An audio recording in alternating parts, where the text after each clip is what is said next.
Le Burkina Faso donne sa vision sur le développement du capital humain, axe numéro 2 du plan national de développement économique et social. Cela se passe à Oslo, en Norvège, à l'occasion de la rencontre sur le mécanisme de financement mondial. Le président du Faso prend activement part à cette rencontre. Le point de son intervention à suivre dès le début de ce journal. La culture peut bien contribuer à lutter efficacement contre l'extrémisme violent au Burkina Faso. Mais comment cette contribution peut-elle se faire? La question est au centre d'un colloque national qui se tient à Dori. L'ouverture des travaux à suivre dans cette édition. Dans ce journal également, les nouvelles du procès du putsch de 2015 qui amorce sa dernière ligne droite avec le début de l'audition des principaux accusés. À la base ce lundi, le commandant Abdoulaziz Korogo, chef de corps par intérim du RSP au moment des faits. Dans cette édition, vous aurez des révélations qu'il fait sur les événements de septembre 2015. Et puis sachez que nous recevrons dans ce journal le ministre de l'Environnement, de l'économie verte et du changement climatique. Il viendra nous parler de la conférence nationale sur le développement durable et c'est un entretien à suivre dans une dizaine de minutes.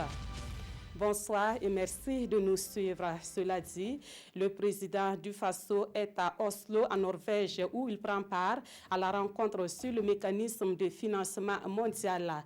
Ce mécanisme est un passage indispensable pour l'atteinte des ODD, les objectifs de développement durable. Et ce matin, Roch-Marc Christian Kaboré a partagé sa vision sur le développement du capital humain. Le compte-rendu de nos envoyés spéciaux Moussa Ouedraogo et Ruth Bini Ouattara. Ils sont 5 millions de femmes et d'enfants à mourir par an dans le monde de maladies qui pourraient être évitées. Une situation qui conduit à la prise de conscience de partenaires présents à Oslo pour une levée de fonds aux fins de financement des services de santé et de nutrition pour tous. Aux côtés de la Banque mondiale, de la Fondation Bill et Melinda Gates et du gouvernement norvégien figure en bonne place le Burkina Faso. Une association comme co-organisateur de l'événement qui se veut ici une reconnaissance des efforts du gouvernement dans le domaine de la santé de la mère et de l'enfant. Assurer l'accès aux soins de santé reproductive, faire passer la mortalité maternelle sur la base de 70 décès pour 100 000 naissances vivantes, ramener le taux de mortalité néonatale de 12 pour 1000 naissances vivantes et celle des enfants de moins de 5 ans à 25 pour 1000 naissances vivantes, et mettre fin à la malnutrition, telles sont nos ambitions. Ces ambitions pourraient paraître irréalistes, mais elles sont pourtant un impératif que le mécanisme de financement mondial de la santé nous permet d'aborder de front. Et le président Roch-Marc Christian Kaboré de souligner l'accès à la santé comme un droit pour chaque citoyen et aussi un devoir pour chaque gouvernant. En tant que chef d'État, réussir à engager son pays sur la voie du développement durable relève d'une impérieuse nécessité d'insuffler un mieux-être à tout un chacun. Le gouvernement burkinabé ne compte pas s'arrêter en si bon chemin. Un autre domaine se verra bientôt touché par la mesure de la gratuité. D'autres efforts de même nature et de même envergure, comme la gratuité et la planification familiale, sont en cours et je souhaite pouvoir partager avec vous de nouvelles victoires sur ce plan lors de nos prochaines rencontres. C'est unanimement que les participants ont souligné l'urgence à agir pour parvenir à une couverture sanitaire universelle et à l'atteinte des objectifs du développement d'ici à 2030. En cela, le Fonds fiduciaire continuera de jouer son rôle en accordant aux pays des financements d'ampleur limitée, mais qui permettront d'accroître leurs ressources intérieures. Pour chaque investisseur extérieur de montant relativement faible, ce montant est multiplié par les engagements des pays eux-mêmes et génère ainsi un important retour sur investissement. Avant cette rencontre et dès son arrivée à Oslo, le président du Faso s'est entretenu avec les Burkinabés résidant en Europe de l'Est. Il leur a fait le point sur les grands sujets qui rythment actuellement la vie sociopolitique au Burkina Faso. Une occasion également pour le chef de l'État de recueillir les préoccupations des compatriotes vivant dans cette partie du monde. Le point des échanges avec Moussa Ouedraogo et Ruth Bini Ouattara. Ils sont une cinquantaine sur près de 100 venus de la Suède, du Danemark ou résidant à Oslo à répondre présents au rendez-vous qu'ils se sont donné pour un échange direct avec le chef de l'État. Ce dernier fait le point de la situation nationale en commençant par la sécurité. Situation difficile certes, mais rien n'est encore perdu. La situation sécuritaire est certainement préoccupante, mais comme je dis non plus, elle n'est pas désespérée, au point de penser que le Burkina Faso est en train de basculer dans le sens donc de perdre, je dirais, le contrôle de son territoire de façon fondamentale. Le chef de l'État promet, le gouvernement travaille à la réouverture des 300 écoles fermées pour cause de risques sécuritaires. Le président fait ensuite cas de la justice et de la réconciliation souhaitée par les Burkinabés avec la tenue actuelle du procès du putsch qui constitue un pas dans ce domaine. Le volet économique s'invite à la discussion et le président de rassurer, des moyens sont mis en œuvre pour favoriser l'auto-emploi des jeunes et des sources de financement créées à travers des partenariats. La Chine continentale est la deuxième puissance mondiale au plan économique et peut apporter sa contribution au développement économique du Burkina Faso. Nous ne sommes pas allés dans cette relation pour nous endetter au point de ne pas pouvoir respecter nos engagements et au point de perdre un peu notre indépendance dans les discussions. Et nous l'avons affirmé également lorsque nous avons discuté avec le président Xi Jinping. Roch-Marc Christian Kaboré referme ses propos par le vote des Burkinabés de l'extérieur à travers la question de la carte consulaire. La diaspora norvégienne, quant à elle, souhaite surtout une meilleure gouvernance et un changement de mentalité pour leur permettre d'investir au pays. Même quand vous voulez établir une pièce, il faut sortir quelque chose en plus. Nous voulons un changement de mentalité, une réforme du système pour donner l'égalité de chance à tous les Burkinabés de s'en sortir, de s'exprimer. Elle espère en outre une protection consulaire plus marquée face à la montée depuis quelque temps du nationalisme et même du racisme.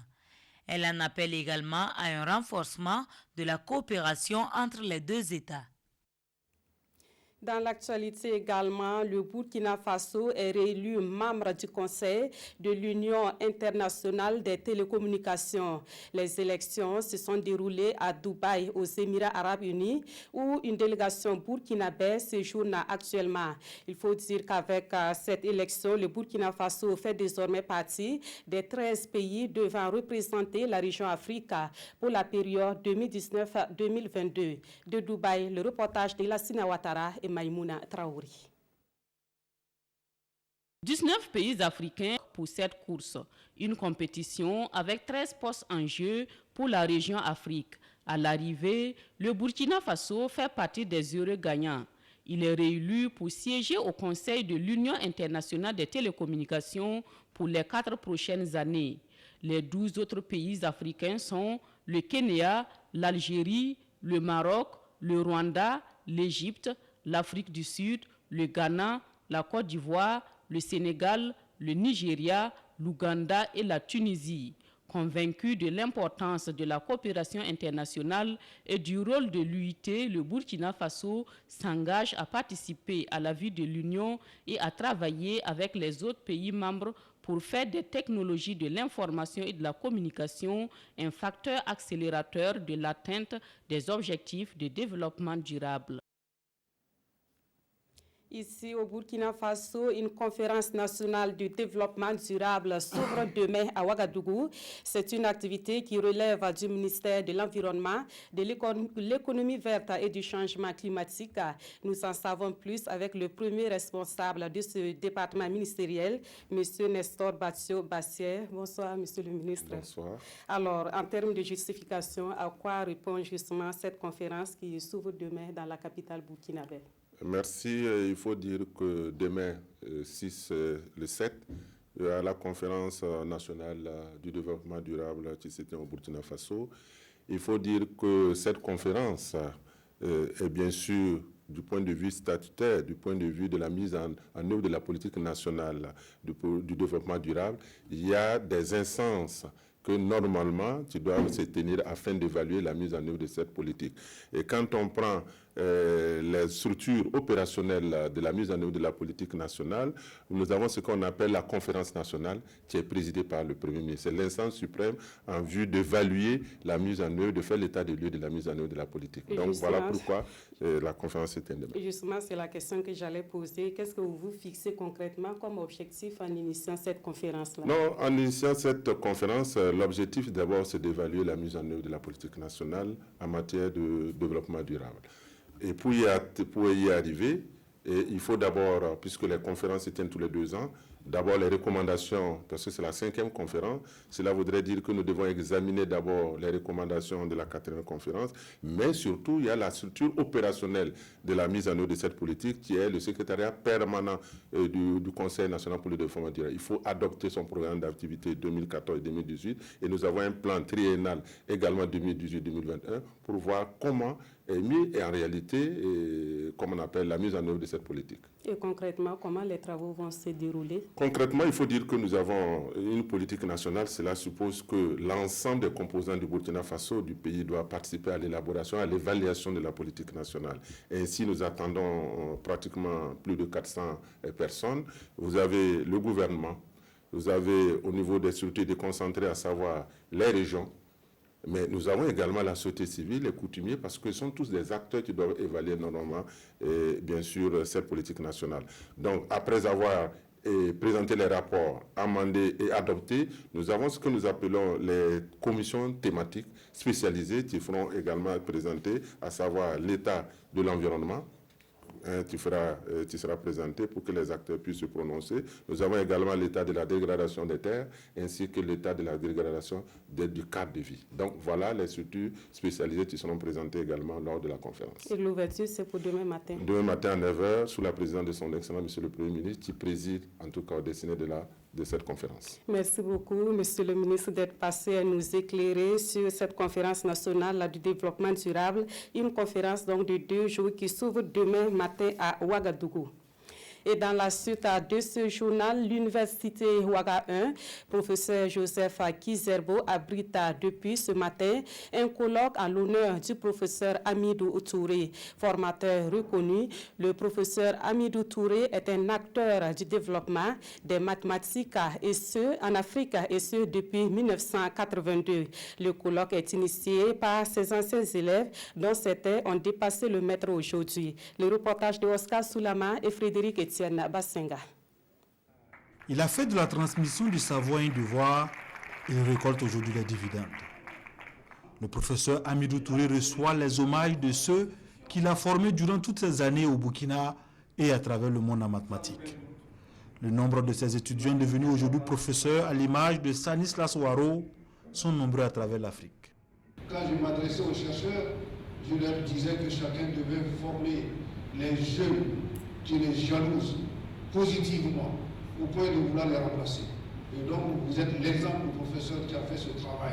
Un homme qui s'est battu pour éloigner l'ignorance du Burkina, grand enseignant, Paul Kabatiba rend hommage à l'homme avant d'appeler la jeunesse à suivre l'exemple. C'est un appel à la jeunesse pour suivre l'exemple du professeur Touré, qui a consacré sa vie aux mathématiques, qui est des centaines, des milliers de jeunes qui fassent comme lui, que les mathématiques soient vulgarisées, que les jeunes burkinabés soient familiers aux mathématiques, aux sciences. C'est à ce prix-là que nous aurons une masse critique de jeunes qui vont révolutionner les sciences appliquées et qui permettront de développer notre pays. Pour le professeur Amidou Touré, recevoir les hommages de ceux dont il a contribué à la formation est un honneur. Le travail abattu depuis 1982 est récompensé. J'espère que l'exemple qu'ils ont cru comprendre de moi, ils s'en inspireront. Fait de lance aujourd'hui dans la formation d'une masse critique en Afrique francophone, le professeur Amidou Touré, en plus de la formation, a produit des rapports multiformes et pluridisciplinaires. Ce colloque initié à son honneur va porter sur les équations dérivées partielles et applications, son domaine de prédilection. Autre point de l'actualité, la culture peut bien contribuer à la prévention de l'extrémisme violent au Burkina Faso. C'est en tout cas la conviction du ministère en charge de la culture qui organise un colloque national sur le sujet à Dori dans la région du Sahel. Ceux qui y prennent part vont élaborer une feuille de route qui permet d'utiliser les valeurs culturelles pour mettre fin à l'extrémisme violent. L'ouverture des travaux dans ce compte rendu de Seydou Son. Ce colloque national qui réunit chercheurs, personnes, ressources et forces vives de la région du Sahel va réfléchir sur le rôle de la culture dans la prévention, la lutte contre l'extrémisme violent au Burkina Faso. C'est une initiative du ministère de la Culture, des Arts et du Tourisme qui pense qu'il faut inscrire dans l'agenda de solutions à l'extrémisme la prise en compte de la dimension culturelle. Ce colloque est un cadre d'échange et de partage d'expériences. Les participants vont donc définir les fondements d'une culture burkinabé axée sur le partage des valeurs ancestrales. Il s'agira également pour eux de définir les stratégies et techniques d'exploitation de l'héritage culturel burkinabé comme antidote aux extrémistes contemporains. Au Burkina, il y a beaucoup de mécanismes qui permettent de contenir la violence. Par exemple, la parenté à plaisanterie, même dans nos contes, dans nos légendes, dans nos expressions musicales. En plus des actions qui sont déjà en cours, que nous puissions mobiliser tous les acteurs, que ce soit une dynamique sociétale, parce que la durabilité ne peut que se trouver au niveau interne. Les travaux vont durer 2 jours. Au terme de ces 2 jours, les participants devront élaborer une feuille de route qui permet d'utiliser la culture comme facteur de riposte et de résilience aux actions extrémistes et violentes. Ici à Ouagadougou, la communauté musulmane s'est mobilisée samedi dernier pour une journée de prière. Le lieu choisi pour cette prière, c'est la grande mosquée en pleine réhabilitation. Les fidèles musulmans en ont donc profité pour faire le point et échanger sur l'évolution des travaux d'extension de cette mosquée. Issa Kafando et Léonore Ouedraogo, Yerbanga. À la grande mosquée de Ouagadougou, la communauté musulmane prie pour la paix au Burkina Faso. Les fidèles musulmans demandent la protection du Burkina Faso et le retour de la sérénité afin que les Burkinabés puissent mener leurs activités dans la quiétude. Au cours de la journée, le bilan des travaux de l'extension de la grande mosquée sera livré aux fidèles. Nous avons retenu comme mode de financement les quêtes.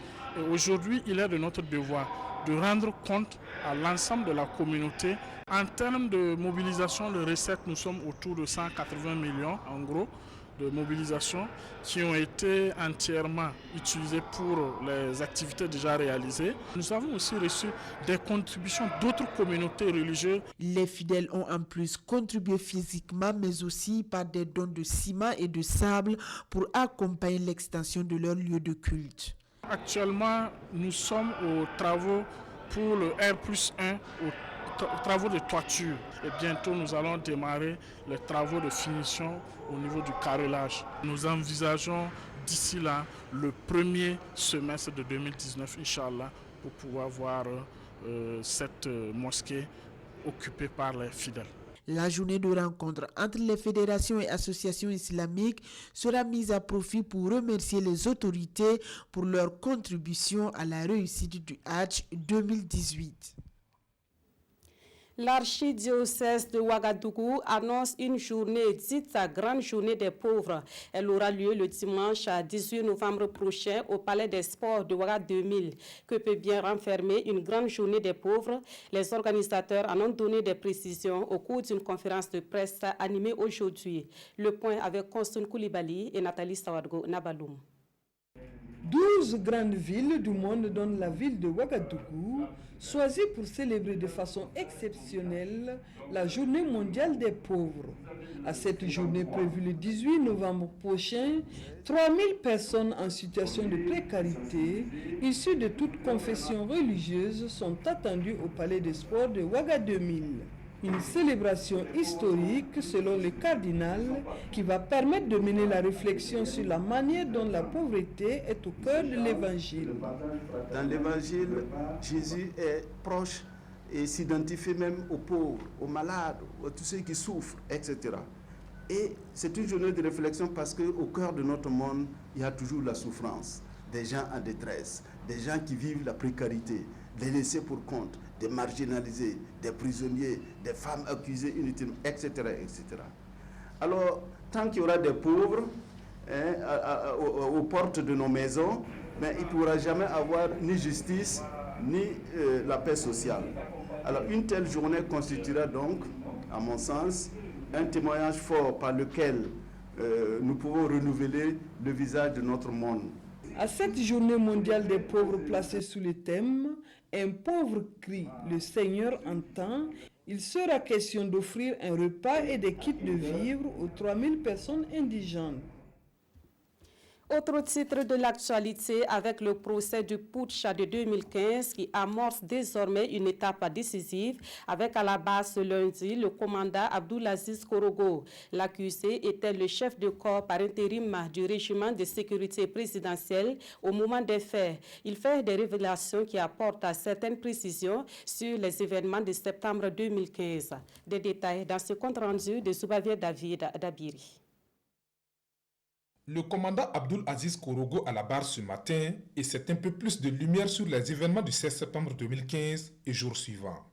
Chef de corps du régiment de sécurité présidentielle au moment des faits, il recuse les faits d'attentat à la sûreté de l'État, de meurtre et de coups et blessures volontaires à lui reprocher dans le cadre du putsch. Mieux, il dit avoir tout fait pour contenir ces hommes en vue d'éviter le pire. Selon sa version, dans l'après-midi du 16 septembre 2015, aux environs de 14 h, alors qu'il était à son domicile, il reçoit un appel du général Gilbert Diendéré lui enjoignant de le rejoindre urgemment à son domicile. Le jeune chef de bataillon dit s'être mis immédiatement en route. Mais avant même d'y arriver, il dit avoir reçu le coup de fil des colonels-majors Borema Kéré et Raboyenga Kabouré, respectivement chef d'état-major particulier de la présidence du Faso et chef d'état-major de l'armée de terre. Tous veulent savoir ce qui se passe à Kostiam. Il appelle les lieutenants Aliou Ghislain Gorgo et Abdoul Kadri Djanda pour plus de détails en vain. Ses subordonnés le rassurent que tout va bien. Entre-temps, le général Gilbert Diendéré le rappelle et lui demande de continuer au camp Nabakoum 2 et de sonner l'alerte, le rassemblement des officiers. À son arrivée sur les lieux, il comprend enfin la situation. Le conseil des ministres est perturbé, les autorités arrêtées. Et avant même qu'on ait pu réfléchir sur la situation et prendre des mesures, le général Gilbert Diendéré arrive avec une escorte de 3 véhicules et des gardes lourdement armés, précise l'officier supérieur. Une réunion spontanée s'engage avec les officiers. Les autorités de la transition ont été mises aux arrêts. Ne vous offusquez pas si je ne vous ai pas informé à temps. On ne pouvait pas informer tout le monde. Je demande votre accompagnement, aurait martelé le général Gilbert Diendéré. J'ai été très touché par ces propos parce que ce qui venait de se passer était très grave, s'indigne le commandant Abdoulaziz Korogo, qui ne manque pas de demander au général Gilbert Diendéré « Mais quelle est la position de l'armée dans cette affaire ?» « Justement, je vais les rencontrer », retorque le général. S'ensuit alors plusieurs rencontres au ministère de la Défense et au poste de commandement du RSPI. Face à l'intransigeance des putschistes, les médiateurs cèdent. Un communiqué est rédigé. Il est porté à la connaissance de tous dans la matinée du 17 septembre 2015. Le coup d'État est désormais consommé. Dès cette annonce, j'ai tout de suite appelé certains chefs militaires, dont le colonel-major Alassane Mouné et la hiérarchie militaire, pour marquer ma désapprobation à ce qui venait de se passer. Ils m'ont dit de rester pour qu'on trouve ensemble une solution à cette crise, renchérit le commandant. Il dit être donc resté pour mobiliser ses officiers autour d'un intérêt commun, le respect strict des consignes militaires. Il dit les avoir maintenus cantonnés et organiser la sécurité des médiateurs de la CEDEAO. Le 21 septembre 2015, avec l'arrivée des troupes des régions, la situation est explosive sur la capitale. Il dit s'être employé avec les autres chefs de corps à trouver une solution à la crise sous l'égide du Moko Naba Bango et ce, en vue d'éviter l'affrontement. Dans le processus de désarmement, le commandant Abdoulaziz Korogo dit avoir risqué sa vie pour faire entendre raison à ses hommes. Malgré tout, je suis à la barre, s'indigne le commandant. Le parquet militaire salue la sincérité de sa déposition avant de lui demander « Qu'est-ce qui peut justifier ce coup d'État selon vous ?» L'officier répond d'une voix ferme, je cite, « C'est vrai que le RSP a été beaucoup stigmatisé, mais le militaire doit obéissance aux politiques. Rien ne peut donc justifier un coup d'État. » Le parquet revient à la charge. À quel titre le général vous a-t-il instruit de sonner l'alerte? Le commandant, après un moment d'hésitation, rétorque, « Il faisait partie des effectifs du corps, c'est le père spirituel. » L'assistance est traversée par un murmure. « Silence s'il vous plaît », tonne le juge Sédou Ouedraogo. La suite de l'audience sera focalisée sur les expertises téléphoniques. L'officier reconnaît certains SMS, reste vague sur d'autres. « Je n'en ai pas souvenance », ne cesse-t-il de marteler. Pour son avocat maître Willy Dieudonné, le seul tort du commandant, c'est d'être resté au camp d'Abakoum 2 à la demande de la hiérarchie militaire. Son audition se poursuit demain à 9h au tribunal militaire de Ouagadougou. Nous sommes à la veille de la campagne de commercialisation du coton et la BNORM veut s'assurer que l'opération va se dérouler dans les règles de l'art. L'agence burkinabé de normalisation de métrologie et de contrôle de qualité procède à la vérification des équipements de pesage du coton. L'équipe de la BNORM était la semaine écoulée dans la zone cotonnière du Kourma à l'est du Burkina. Le point du contrôle avec Aimé Douamba et Mahamadi Ouedraogo. 250 kg de masse déposée sur le tablier d'une bascule. La masse est aussitôt confirmée au niveau de l'indicateur. Nous sommes à un contrôle des instruments de pesage du coton à la société cotonnière du Gourmand Sokoman de Fada. C'est pour avoir le registre millier entre les cotonculteurs et puis les sociétés cotonnières. Parce que sans cette vérification, souvent ici les instruments ne donnent pas, l'une des deux parties peut perdre. Du côté de la Sokoman, cette descente de la BNORM vient confirmer que la campagne de commercialisation du coton va débuter avec des équipements qui respectent les normes. Leur mission vient permettre aux cotonculteurs de comprendre que les appareils que nous utilisons sont vérifiés et certifiés par un œil extérieur. Ces contrôles et mises aux normes des équipements de pesage du coton touchent aussi les zones cotonnières des provinces de la Tapoa et de la Kompienga. La 15e édition de la rencontre gouvernement-secteur privé se tiendra les 26 et 27 novembre prochains à Bobo-Dioulasso. Ce cadre de concertation entre les deux parties aura pour thème le secteur privé et les défis de la transformation industrielle et artisanale. En attendant, les acteurs économiques des hauts-bassins ont tenu une rencontre préparatoire le 3 novembre dernier. Bilidou Bazongo et Moussa Sano. Les acteurs du monde des affaires en échange avec les autorités. Nous sommes à la première rencontre régionale de haut-bassin État-secteur privé, une rencontre au cours de laquelle les préoccupations des opérateurs économiques locaux sont discutées. La déconcentration des pouvoirs n'est pas une réalité sur le terrain, nous l'avons évoqué assez souvent. C'est un peu tous ces marchés qu'on trouve à Ouaga, les autorisations qu'il faut ou attestations qu'il faut aller chercher à Ouaga.